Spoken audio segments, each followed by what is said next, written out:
गुप्तांगाला 28 टाके, डोक्याला इजा, शरीराचे लचके, 17 वर्षीय मुलाचा 5 वर्षाच्या चिमुरडीवर बलात्कार, आई म्हणाली गोळ्या घाला. चिमुरडीवर 2 तास ऑपरेशन केल्यानंतर तिची प्रकृती स्थिर करण्यात आली. पण अद्यापही मुलीच्या जीवाला धोका आहे.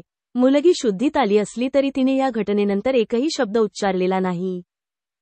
मध्य प्रदेशात एका 5 वर्षाच्या चिमुरडीवर बलात्कार करण्यात आल्याने खळबळ उडाली आहे.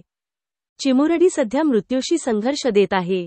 धक्कादायक बाब म्हणजे चिमुरडीवर लैंगिक अत्याचार करणारा आरोपी अल्पवयीन असून फक्त 17 वर्षांचा आहे. आरोपी अत्यंत हिंसकपणे अत्याचार केला असून सीमाच गाठल्या आहेत. ग्वालियरच्या कमला राजा रुग्णालयात मुलीला दाखल करण्यात आलं आहे.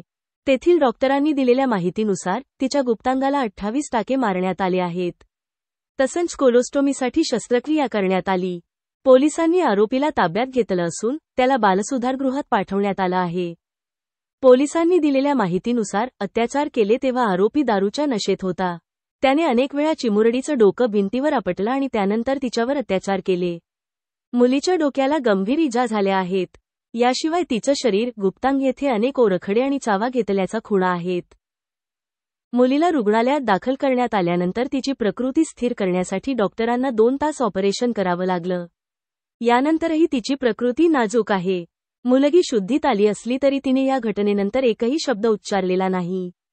या घटनेला आता 5 दिवस झाले आहेत. पण अद्यापही मुलगी मानसिक धक्क्यात आहे. चिमुरडी शिवपुरी येथे वास्तव्यास आहे. 23 फेब्रुवारीला मुलगी बेपत्ता झाली होती. जवळपास 2 तासांनी मुलगी शेजारी एका गच्चीवर आढळली होती. यावेळी ती बेशुद्ध आणि रक्ताच्या थारोळ्यात होती. या घटनेनंतर मुलीच्या कुटुंबियांमध्ये संताप असून त्यांनी आरोपीला मृत्यूदंडाची शिक्षा देण्याची मागणी केली आहे. त्याला रस्त्यावर सर्वांदेखत गोळ्या घालाव्यात अशी मागणी तिच्या आईने केली आहे. या घटनेनंतर परिसरात संतापाची लाट आहे. स्थानिक आणि राजकीय पक्षांनी येथे आंदोलनही केलं आहे.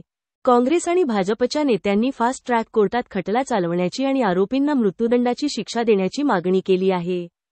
नेत्यांनी जिल्हा प्रशासनाला निवेदन सादर केलं आहे.